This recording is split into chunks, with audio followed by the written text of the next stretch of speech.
We're seeing a lot of crime. We're seeing a lot of shoplifting. Smash and grabs. Premeditated stick-ups. It's like Jesse James. Did you know that the so-called shoplifting epidemic is basically bullshit? For the last 3 years, we've been bombarded with viral videos of shoplifters in action and endless news stories about the rise in organized retail crime. The corporations that own the stores were happy to fuel the hysteria. CEOs came out of the woodwork, left and right, trying to convince cable news viewers that theft was severely impacting their bottom line. The National Retail Federation, which is an industry lobbying group, reported that organized theft resulted in a staggering, heartbreaking loss of $45 billion for companies like these. As a result, stores were shut down, employees were laid off, while shoppers are forced to deal with heightened surveillance and armed security guards as they peruse items like deodorant locked behind plexiglass. And then you see spam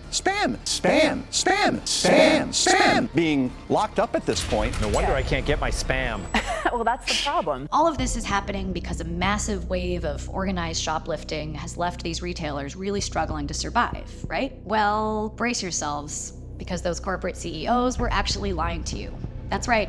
The whole hysteria over shoplifting is a scam. Let's take that frightening $45 billion figure. The Retail Federation just publicly retracted it. One analyst misread a Senate transcript and pretty much created a media panic out of nothing. If anything, shoplifting is actually down in most of the country, but that's not what you're going to hear on the news. It's not happening, and we're not repeating the same thing over and over again. Even top executives at these big retailers are openly admitting that they were full of it. A year after sounding the alarm on gangs emptying out their stores, one Walgreens finance chief says that, quote, "We cried too much last year about losses." This kind of dramatic reversal really underscores the need for some journalistic skepticism about retailers' claims about shoplifting. Across the board, media outlets have given these lies way too much oxygen, but the right-wing news machine has gone all in. They've seized this opportunity to portray big cities as liberal hellholes with toothless prosecutors and under-resourced police allowing thieves to run amok.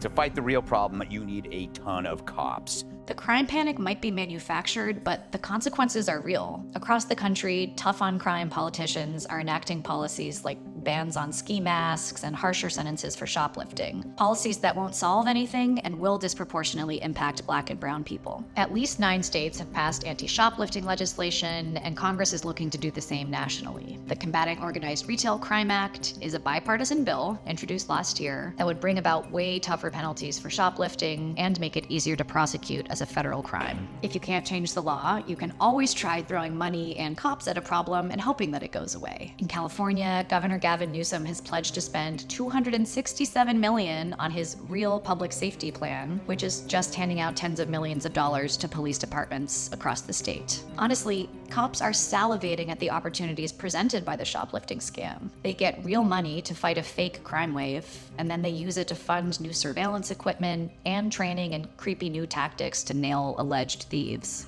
If you want to fight crime at US retail stores, stop going after imaginary shoplifters and take a look at wage theft. Every year, corporations steal tens of billions of dollars they rightfully owe their employees, impacting lower wage workers, people of color, and immigrant workers most of all. Not that you'd ever hear about it on Fox News.